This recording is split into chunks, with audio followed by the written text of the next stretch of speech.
Hey everyone, welcome back. Behind me you can see this pair of custom gates that we are wrapping up, and there's a neat story behind them. We got the chance to create this project for a vet who happens to be an Army pilot. And so as a little bonus, I made this little Songbird to add onto the branch of these gates, kind of in celebration of the fact he was a pilot and flew for so many years. It's not even something he knows about. I hope he's gonna like it. But this video is just about creating this little Songbird. Thanks for joining me.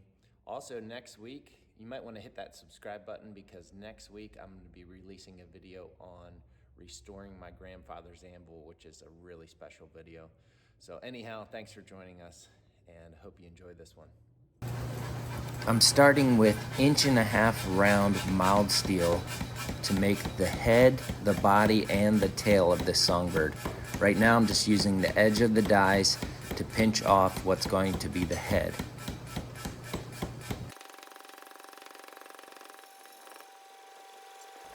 And then I stretch out what is also going to become most of the beak.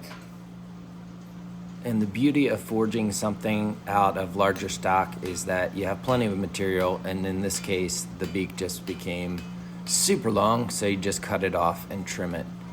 So it's just a matter of sculpting this material to the shape that you want. I don't really have a formula with what I'm doing here. I'm using experience and eye to refine the shape.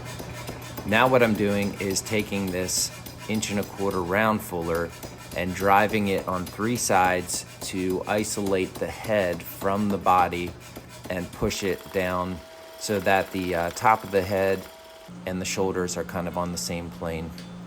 Go back and refine the shape by hand at the anvil. I do this a lot. I'll do some work at the power hammer and then go back and hammer by hand. And again, it's just a matter of refining that shape and bringing it to where it needs to be. I missed filming one small step, which was kind of flattening the body out ever so slightly to make it kind of an oval shape instead of round. But that was done on the power hammer.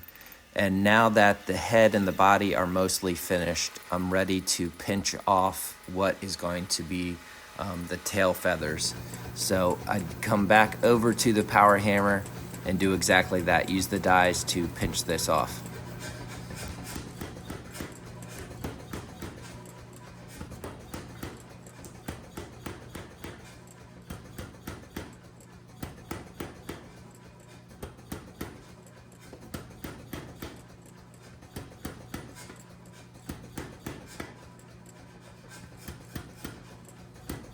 And since this is kind of a free-form forging that I don't have a plan for other than kind of do it as I go, I try here to use a fuller to clean up the transition from the body to the tail, but the fuller moved too much and it wasn't working quite how I wanted it. So I actually just quickly grabbed one of my bolt-on dies, didn't bolt it on, but it acted as a saddle and stayed clamped to the power hammer die, and then I was able to clean that transition up exactly how I needed to, which is really nice. The body was just a hair long, so I needed to come in with the edge of the die and pinch it off and clean that up.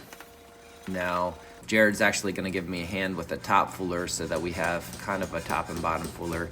Granted, the radiuses are slightly different, but in this case that didn't really matter. I just needed fullers on both sides and I can clean that transition up by hand.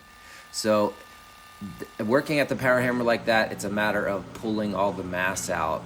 And now again, I'm gonna go back by hand and refine the shape, refine the transitions.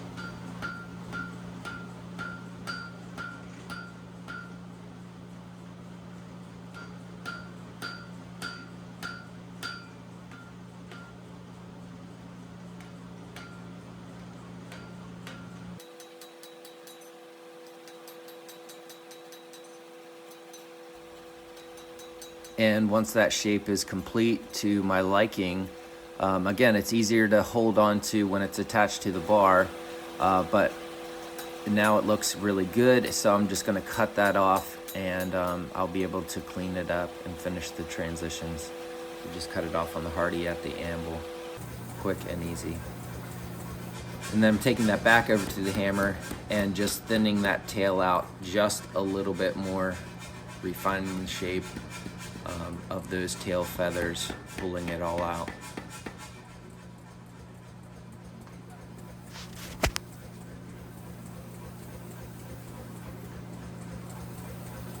Jared again is going to give me a hand cleaning that transition up with a fuller. This would be hard to do on your own.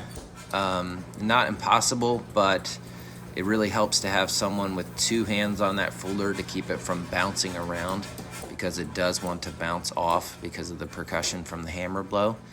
But with him holding that, I was able to really clean that transition up perfectly.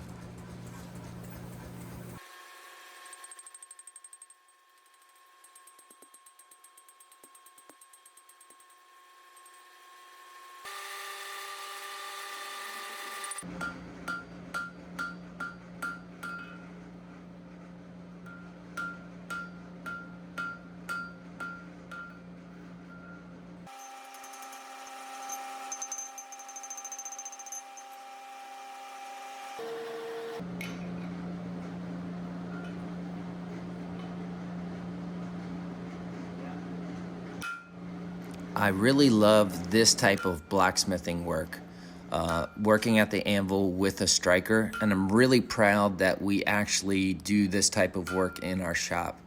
I say that not out of arrogance, but just out of tradition. There's just not that many shops that still have people striking and doing handwork.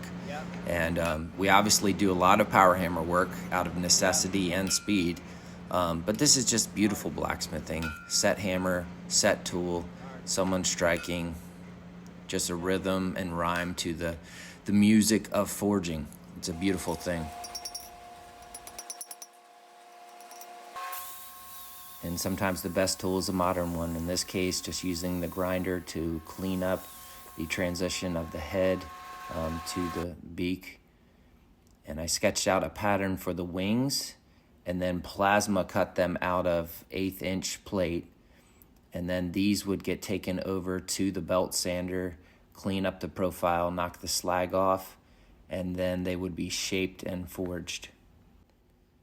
I heated up these wings just to an orange heat, and Chase held them while I used a pneumatic air chisel to chisel in, kind of feather lines into these wings. It's just a nice little detail. And with the pneumatic air hammer, it goes quickly. There's the tail feathers being defined.